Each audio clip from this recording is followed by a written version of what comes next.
Okay, everything that I have explained so far, we know how to do it. Okay, so we explained how to do this through the glass wool. We explained how to do that through the stat. Now, this R value doesn't meet the passive house requirements. So what have we done? We have placed 3 inches of extruded polystyrene here. And by doing this, here we have PEX. So this is the extruded polystyrene, 3 inches. So we have increased the R value up to 48 through the glass wool and up to 29 through the wood stud. If we want to take the average, the U average, first we have to calculate the U value. The U value is always 1 divided by the R value. So we have a U value through the glass wool, we have a U value through the stud, and then we have this average U value that depends on the amount of material or of materials that we have here. We have 2 inches for the stud, we have 16 inches for the glass wool, so it's 2 times the U value of the stud plus 16 times the U value of the glass wool, and then divided by the total thickness, it's 2 plus 16. And this is the U average. So the U average is what we use to evaluate the heat loss or the power that we need in our house. Okay, so the R value, we use this magnitude to assess the wall itself. So if it's above 50, that's fine. But what about the U value? Well, the U value, we use this to assess the amount of energy that we need to heat up or to cool down our building. So that's why we need the area of the walls. Okay, so if this is the U value, so imagine that the U value here is, in this example, is 0.07. If we type here the area of the walls in square feet, so in this case it's 2000, but we can have 100 or 1345 square feet. Okay, so you see that here we multiply the U value times the area. And then we have this UA. So that's another magnitude that sometimes they are asking us to calculate. U times the area. Okay, so we have the U value times the area of the wall. So this is because the U value is just to assess the quality of the wall, but how much energy are we consuming? We need to know the size of that wall. So depending on the size, with 1300, we have 88.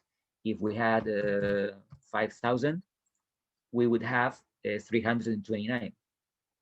Okay, so this is the wall itself, and this is the amount, the area, the wall area that we have. So multiplying the U value times the wall area, we have BTU hours divided by Fahrenheit. Finally, we will have to multiply this times the temperature difference between indoors and outdoors.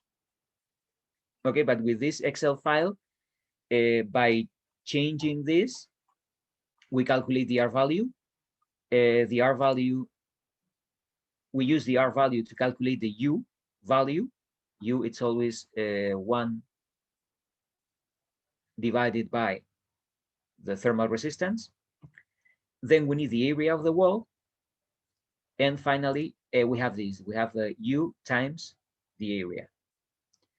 And we can do this not just for walls. We can do the same for floors and roofs. Okay, the only thing we need is to type here the layers, the different layers, thermal conductivity and width. Okay, so if you know the wall, then you know the layers that we have for the roof, and we should know the layers that we have for the roof and for the floor. Sorry. And that's it. If we want to meet requirements,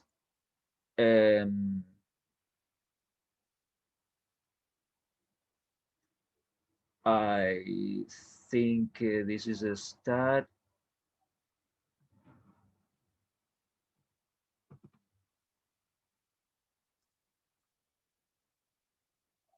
Okay, so I'm going to do this with glass wool. The thermal conductivity of glass wool is 0.23. Yeah, so this is the wall. So here we have 48. This is that meets the requirements for passive house standards when it comes to walls.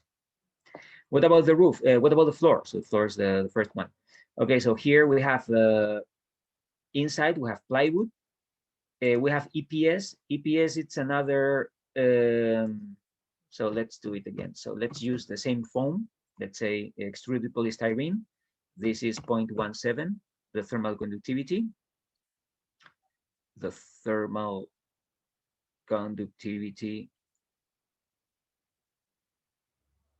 is 0.17. We can have a rafter, and then we can have wood outside with shingles.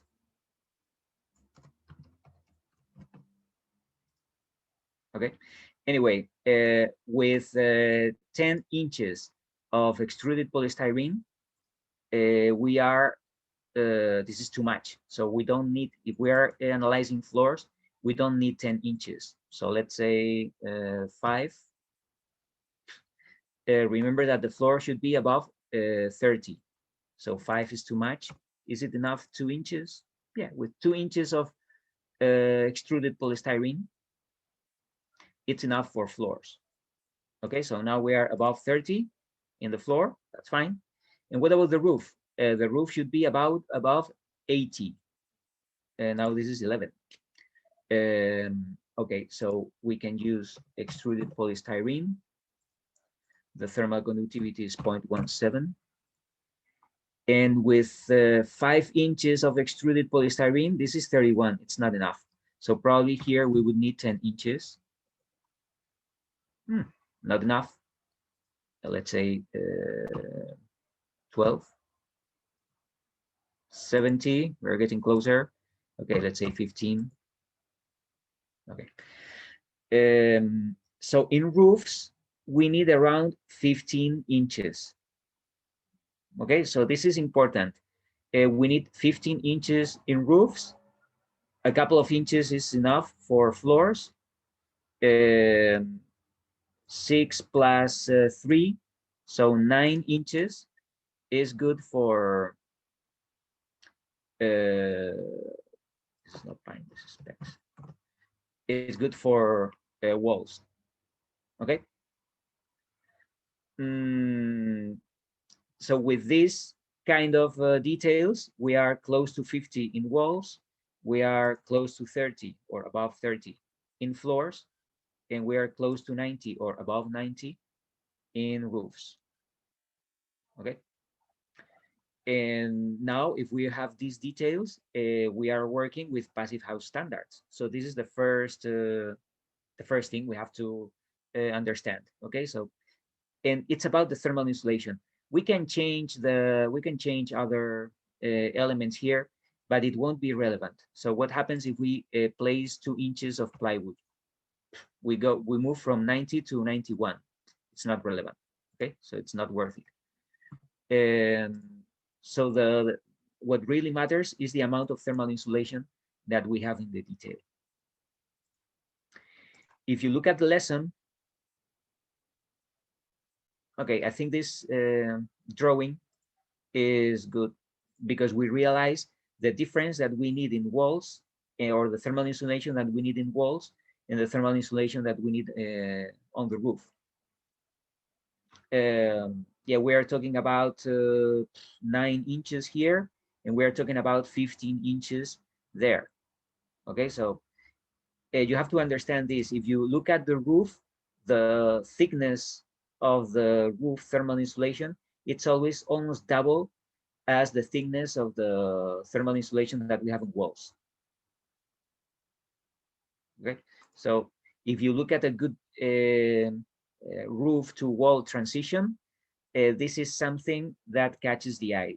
The amount of thermal insulation that we have on the roof, it's almost double than the amount of thermal insulation that we have on the wall. Okay, so if you look at this, This is thermal insulation as well. So we have to count this hatch here plus this. So yeah, it's almost double than this. Rule of thumbs.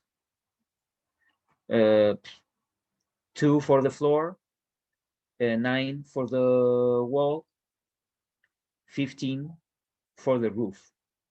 Okay, so 2, 3 for the floor, that would be enough. 9, 10, that would be enough for walls. 15 to 20, it would be good for roofs.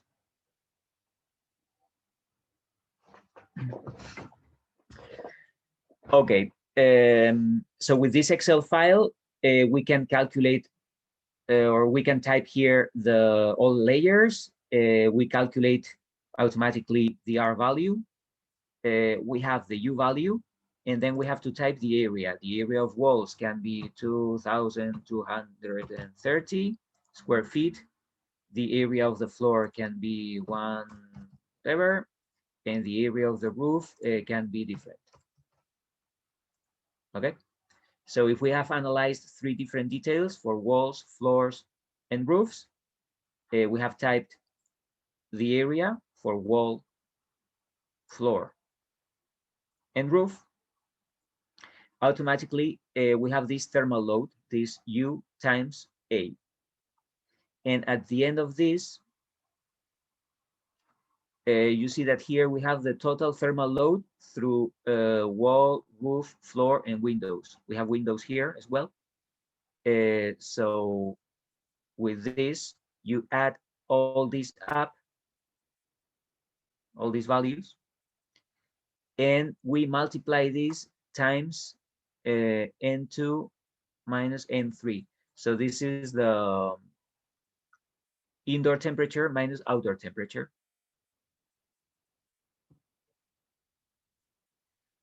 Okay.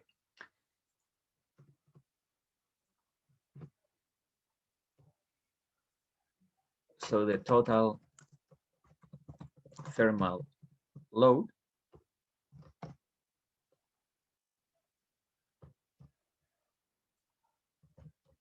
Q equals U times area times indoor minus outdoor temperature. Okay, so we can do this for walls, the same for the floor. So this is the U value of the wall times the area of the wall. This is the U value of the floor times the area of the floor. And finally, roof. So this is the U value of the roof times the area of the roof. Indoor minus outdoor temperature is always the same, because if we are analyzing a house or a building, indoor temperature is always the same, and outdoor temperature is the same for walls, roofs, and floors. Okay. We can add the same for windows.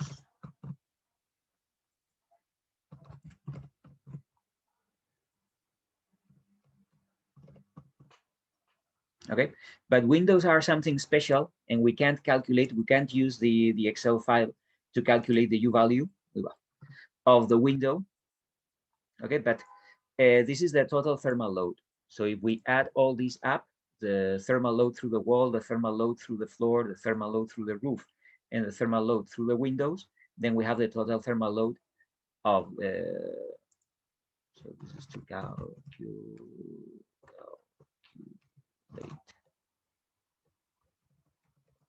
thermal loads in BTU. Okay, so that's important. Units are BTUs. Sorry, BTU hour. Okay, so we did this on Building Science 1. I think it took us like half the semester to calculate this with the thermal loads of the example that we were analyzing with this Excel file. If you decide the layers that we have in each part of the envelope and type the area, so you have the final thermal load here. Okay. Why are we doing this with this Excel file? Can't we do this with Revit? Yes, we can. We can do this with Revit, and we will do it again. And we will use those results to compare the results, the thermal loads, using this Excel file with the Revit. And if they are alike, that would be a great success. And that, why are we doing this? Sometimes we tend to think that software is something that doesn't fail, or if we have some outcomes or some results from software, that would be the truth. No, don't think that, because well, the software, any software, they don't make mistakes. I mean, the programs, software, they have their algorithms, so they don't make mistakes. But we do, because we are humans. Okay, so by introducing some data, we are making some mistakes. So that's why I don't rely on results from one source. Okay, so if we're working with Revit, we can carry out energy simulation in Revit, and we have those results. Okay, that's fine. I'm not happy with this. I need another source. If we have 3 sources, that would be even better. Okay, so if we are making the same calculations with 3 different softwares and the results are the same, we make sure that it's correct. But until we gain this experience, I don't recommend you rely on just one software or just one source, because we can make mistakes here. You see, so here, if I make a mistake typing the thermal conductivity or the width or whatever, okay, so there would be a mistake here. It's very unlikely that we make exactly the same mistake in this software or in this Excel file and then working with Revit. Okay, so that's why we're going to do this. The first part of the course, we're going to use this Excel file. We will keep those results, and then we will compare the same building or the same building. We will use Revit. We will carry out an energy simulation, and then we will compare both results. And by comparing both, we get to know if we are right or wrong, or we have made a mistake. I don't know where. Okay. So now you should know how to calculate the thermal resistance. You should know how to calculate thermal loads. And using this, it's a piece of cake, because we only need to type the materials. We need to find the thermal conductivity on this tab. And we need to decide to make the decision of the thickness. This is our decision, the thickness of the material. In walls, this value should be close to 50. In floors, this value should be close to 30. In roofs, this should be close to 80.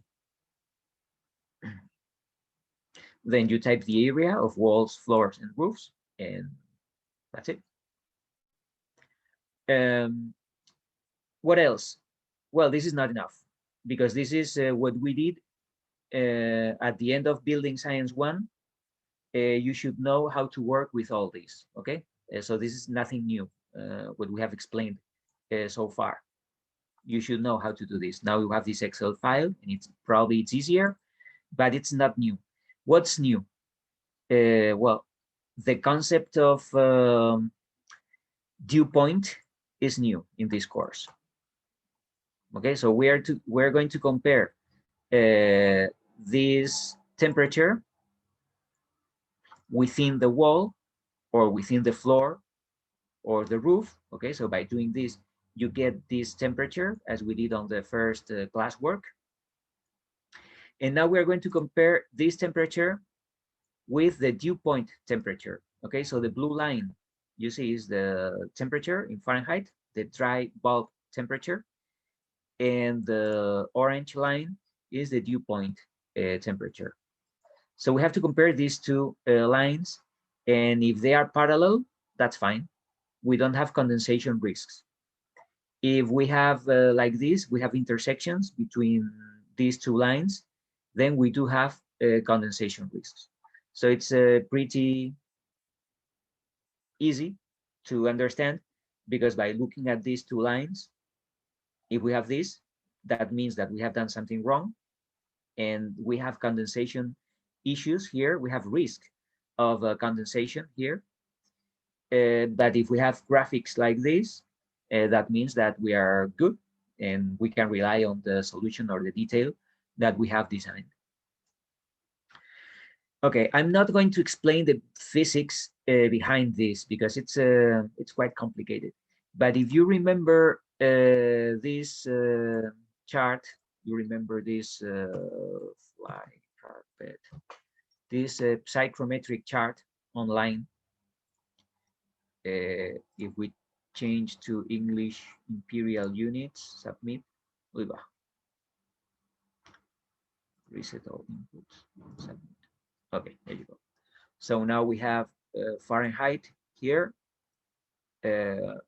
These curved lines are relative humidity.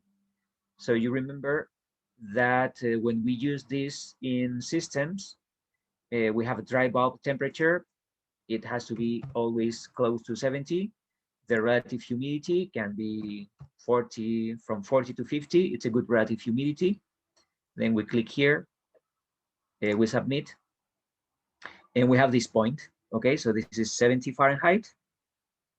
Go up, this is 70, and this is 40% of relative humidity. Okay, you see the relative humidity, this curved line is 40, this is 70. So at the intersection between 70 and 40%, we have this point. So this is the indoor air conditions. And here we have a lot of parameters. This is the dew point or the dew temperature, which is 44 Fahrenheit. Okay, so that means that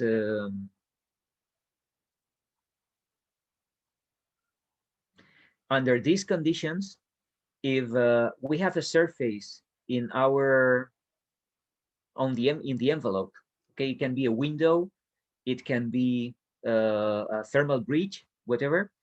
If we have a surface in which the temperature is below 44 Fahrenheit, then condensation will happen. And that is what happens here. Okay. The indoor temperature, if we place a thermometer in the middle of the room, we can read 70 Fahrenheit. That's fine. But what about the envelope? What is the temperature of the envelope? Is the temperature, if the temperature of this window is below 44, because this is the dew point or the dew temperature, then we have condensation. Can we do this, or can we understand this with the Excel file? Yes, we can, because what is the temperature? This is the air temperature. Okay, so the air temperature is 70, is the indoor temperature. But what is the temperature at this face and at the interior face of this plywood? We know this. It's is 67. Okay, so the temperature here is 67. If our indoor temperature is 70, the relative humidity is 40, the dew point is at 44. So here we don't have risks of condensation, okay, because the temperature here is 67.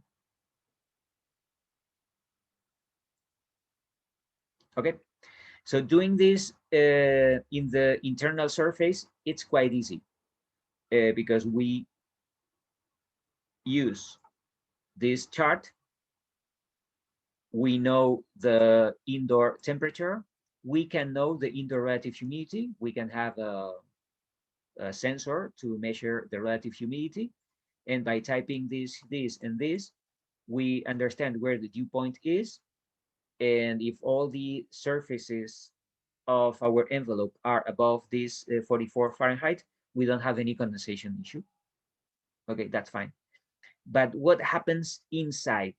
Okay, so if we have these layers, we know the temperature here and we know the relative humidity there. But what happens here? Okay, we know the temperature because we have created this line. So we know the temperature here. Okay, so the temperature here is 29.6. You see, 29.6. If you hover the mouse here, you see that the temperature is 29.6. But what is the dew point here? We don't know because the relative humidity in this point or at this point is not 40%. It has changed because the temperature has changed. And well, so the physics behind this is quite complicated, but we can't use this chart to assess the condensation risk inside the envelope or within that wall with different layers. We can't do this. And you see how all these values are connected. We have the dry bulb temperature, we have the wet bulb temperature, the dew point, the saturation temperature, the enthalpy, the vapor pressure of saturation. Okay, so we have a lot of concepts here and they are all connected. Look at this, for example, the dew point is 44 and the enthalpy is 23. If we change this, if now this is 65 and the relative humidity is 50, we submit. The dew point is different now, is 45.9, and the enthalpy is 22. And the same thing happens with this vapor pressure and this vapor pressure of saturation.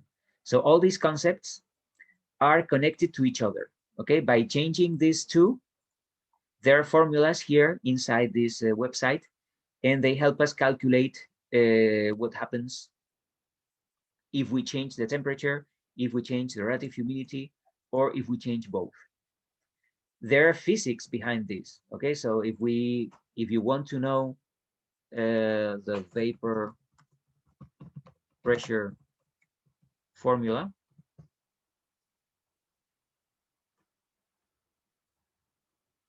okay, so you have a formula here. This is a logarithm. This is pressure in point 1, pressure in point 2. This is the difference of enthalpy, temperature in point 1, temperature in point 2. Okay, so there are formulas to calculate this. If you want to calculate the dew temperature formula,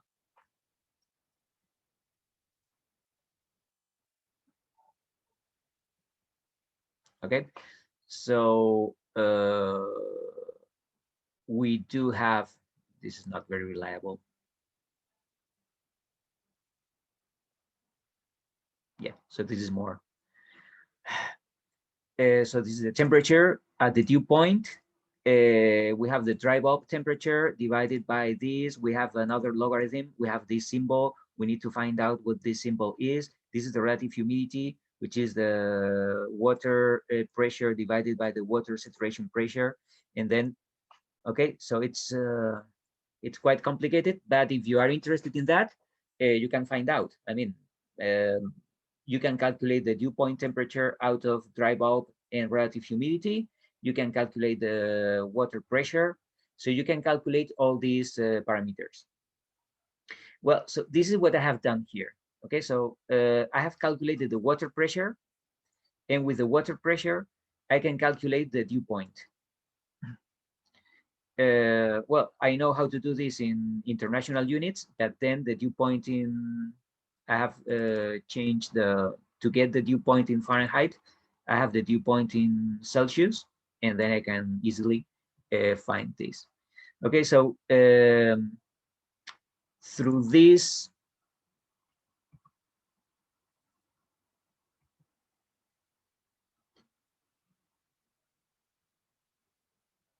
Okay, so we have formulas here to calculate different things, power of whatever. And I have already done it. If you are interested in that, I can post all the formulas, but I don't think it's worth it because we are not physicists, we are architects. So we need a tool we can rely on to calculate all this. And I have come up with this tool. I rely on it because I've been working with tools like this for 20 years and nobody has ever complained yet. So I rely on that tool. But again, if we had other tools to check that what we are doing is correct, that would be better. The problem is that those tools are not available, at least for free. And well, I will show you other tools, but we have to pay for them. And well, we are not going to do that this course. Okay, so I'm going to show you how to work with this, but keep in mind that there are physics behind this and there are complicated formulas to calculate different parameters. So in this tool, the white cells are the cells that we can edit, and the gray ones are cells that as we change this, if we change this to 50, for example, all these numbers change because we have already changed, let's change this to 20. Okay, so these values change and the graphics change as well. So basically we have to work with the white cells, the thermal conductivity, the width, and now we have to add this. This is vapor resistivity. What is the vapor resistivity? It has to do with porosity.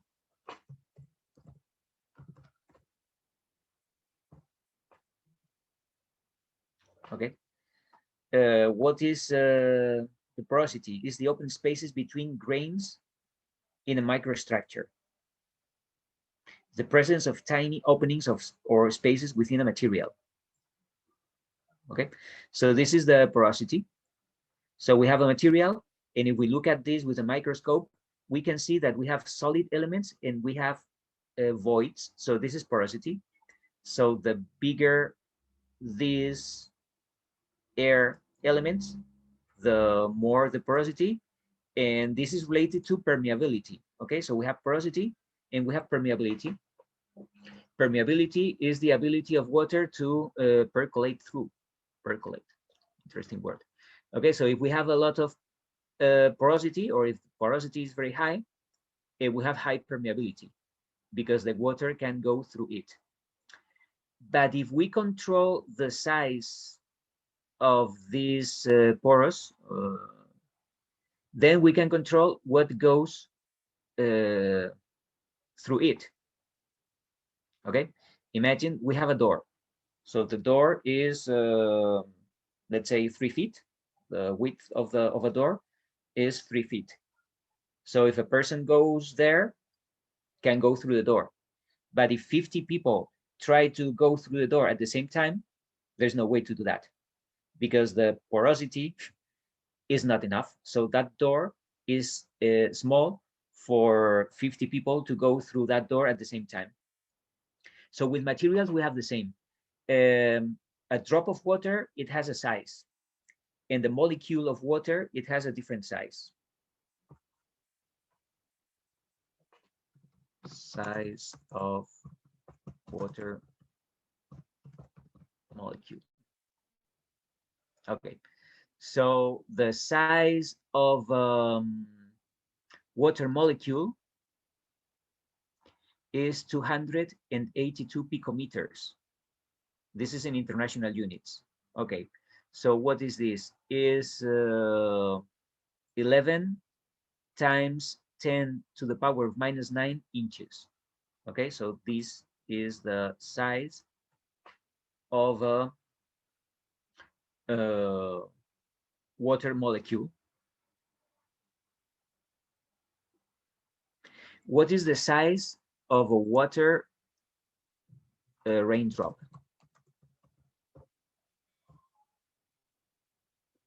between 0.1 and 5 millimeters.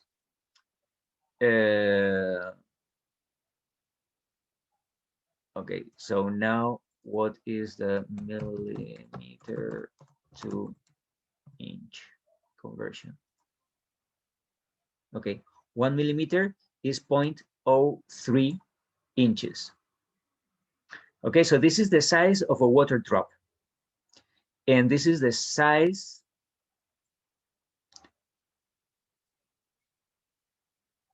of a water molecule.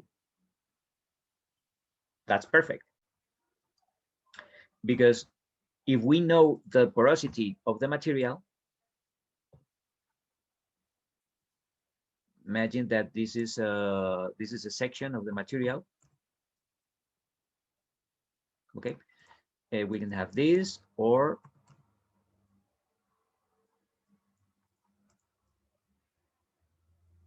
we can have this. So we have two different materials. We have the blue material and the red one.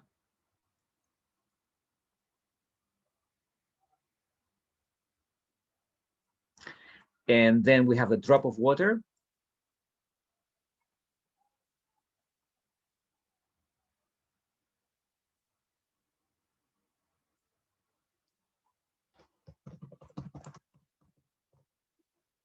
Water drop.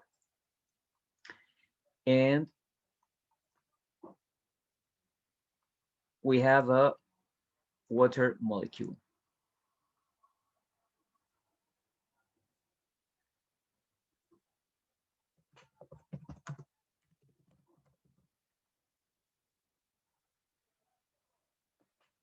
Okay.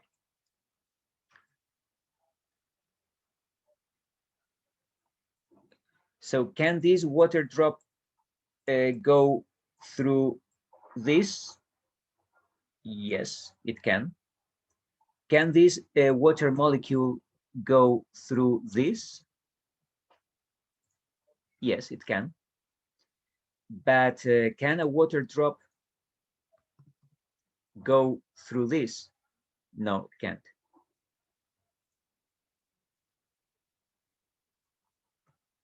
Okay. So this is what we need to understand. If we want to protect an envelope, wall, a roof against vapor, we have to reduce the size of this or the sorry.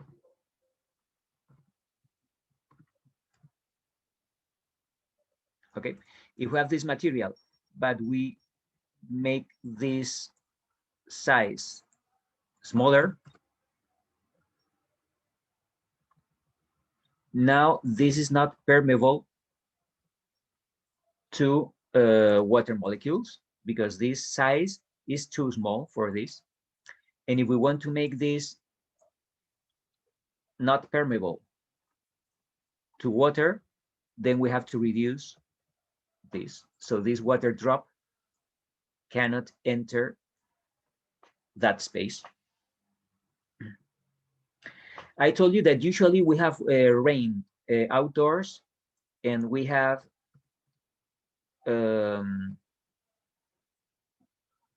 vapor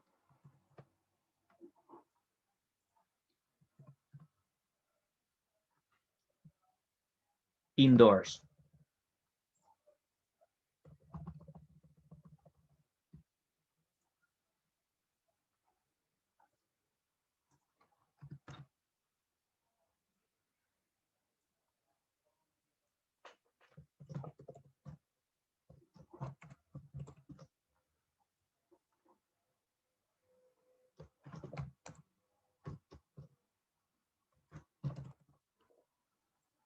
Okay, so usually we have vapor indoor and we have rain outdoor.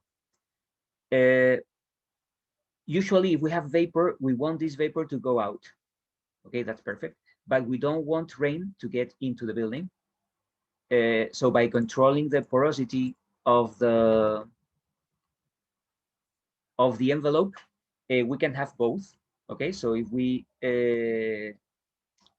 have this size, it's enough for a molecule of water to go out, that's fine. But if it's small enough and we can protect inside from a raindrop or a water drop, that's perfect. That even if we don't want to allow a water molecule to go out, we can always make this even smaller. Okay, so this particle cannot get to the other side of this material. Okay, so that would be this material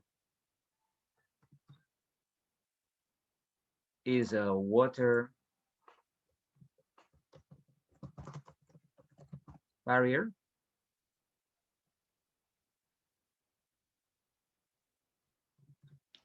And this material is a vapor barrier.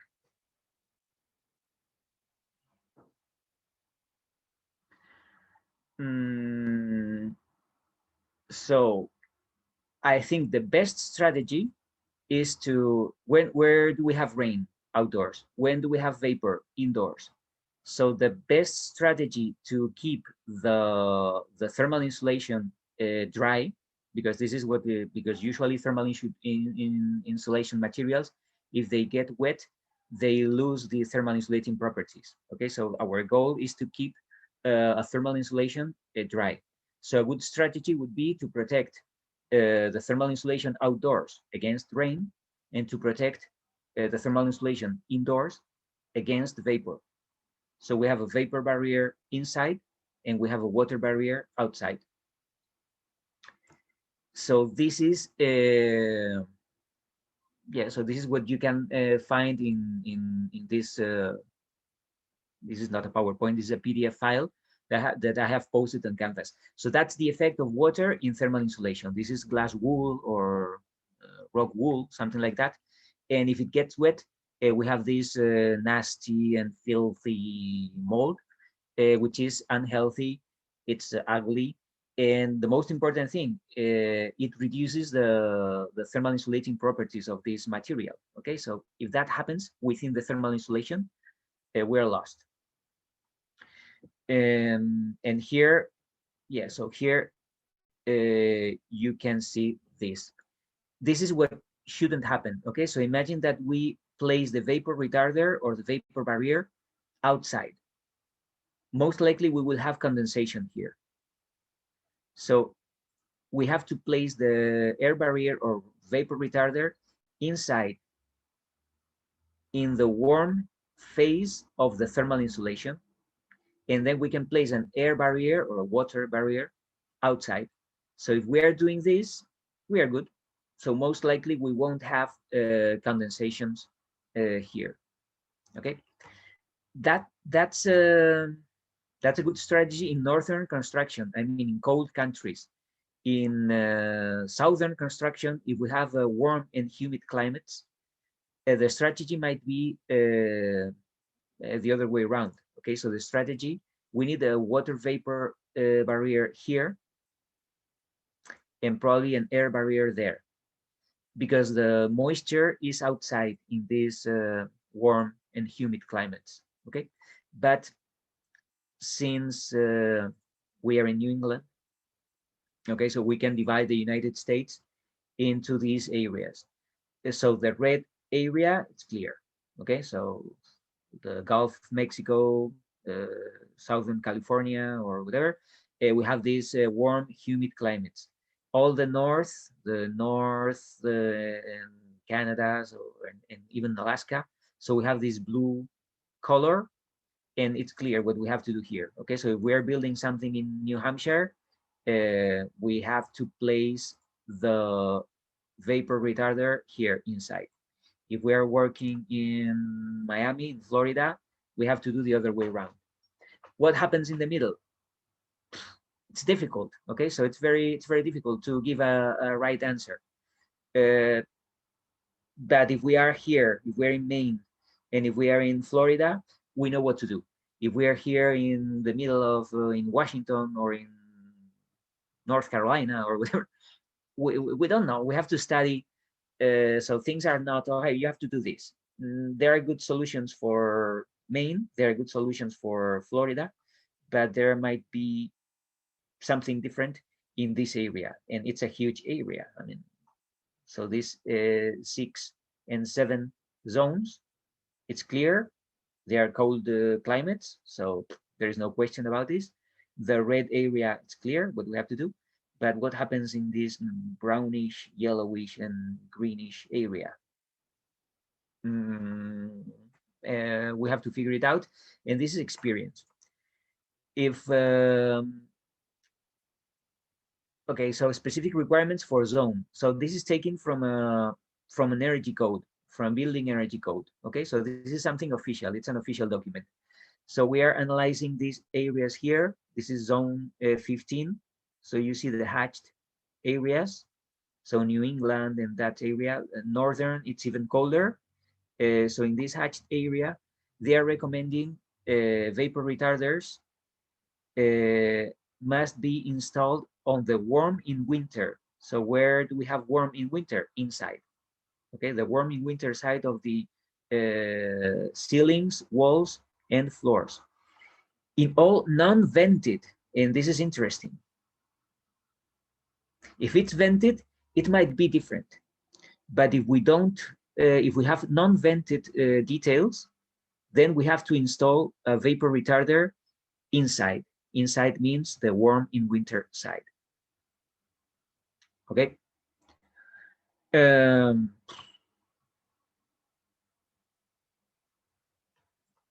And then we have calculation methods. We have the ASHRAE dew point method, and this is what I have done in this Excel file. So I have applied the ASHRAE's formulas, and okay, so this is official. It's something that follows the ASHRAE requirements. But there's something even better because we can calculate this dynamically, okay? It's because things are changing. The outdoor temperature can change, it changes. The relative humidity inside changes as well, because the more people, the more the relative humidity. So those are things that are not fixed. With this Excel file, we can calculate only fixed values. So we set this temperature at 70, we set this temperature at 20, and we set these two relative humidities, and that's fine. This is what ASHRAE recommends. Okay, so using this formula, we have to calculate the dew point. So that's the goal. Finally, we have to calculate the dew point in different layers. Okay, so here you have gypsum board, insulation, plywood. Okay, so this is from inside to outside. We have the thermal resistance. And finally, we calculate the temperature and the dew point, or the dew temperature. We compare the temperature and the dew temperature. And if the dew temperature is above the dry bulb temperature, we have condensation. Okay, so we are following the ASHRAE method. The problem is that it works only for fixed conditions, and conditions are not fixed. They change. The temperature changes, the relative humidity changes. So if we want to do this, we can use this software, the WUFI.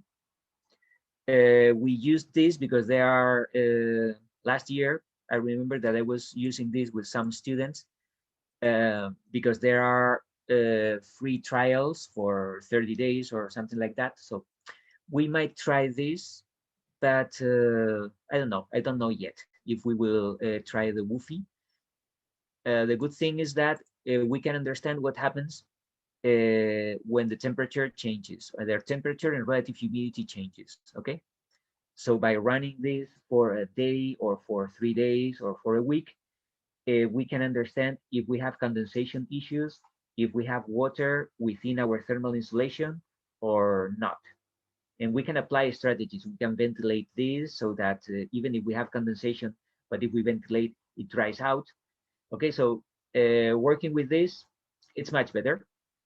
But I'm going to explain how to work with this, and it's quite easy. Basically, we have vapor barriers and we have air barriers here. And we have here in the thermal conductivity tab, we have also vapor resistivity, but it's not relevant. Here we have vapor resistivity as well in this. Okay.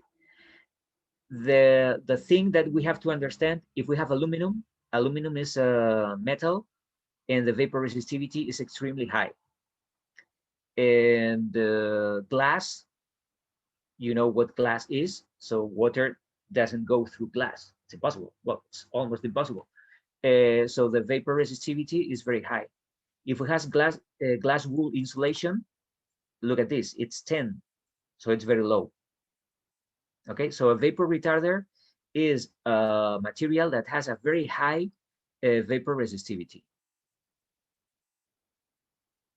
Okay, so let's do this. We know that in this wall, the vapor barrier has to be inside. Okay, so it has to be, this is the glass wool, this is the thermal insulation, so it is inside.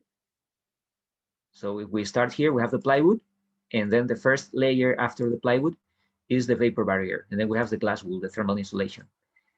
The thermal conductivity of vapor barriers is not relevant because the thickness of of these vapor barriers, it's, I don't know, we can type something, let's say 0.01, okay, so 0.01 inch, so nothing.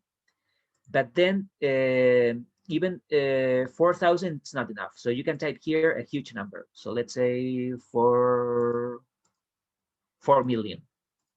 Okay, and this is the effect. The dew point drops dramatically here, so that there is no risk of condensation here, because this line is always below this temperature. What if we place an air barrier here? So the air barrier, it's something that it has a high vapor resistivity, but is lower than the vapor resistivity that we have typed here. Okay, if we type here, let's say 40,000, you see how we are. And the big mistake if is the vapor resistivity of this air barrier is higher than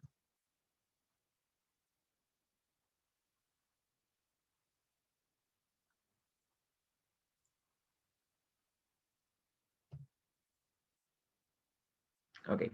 If we have this, well, in this case, we don't even need, oh, because this is, okay, let's say 0.01 as well. There you go.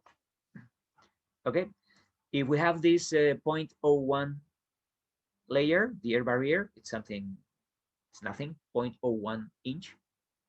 But if the vapor resistivity of this air barrier outside is higher than this, so let's type here 4,000. Okay, so we have this and we have intersection, and that happens. This is what we shouldn't do in this drawing here. Okay, if we place the vapor retarder outside, we have condensation. So this is what's happening here. If we place the high thermal vapor resistivity outdoors, we do have condensation. If we do it the other way around, if this is higher than this, now it works.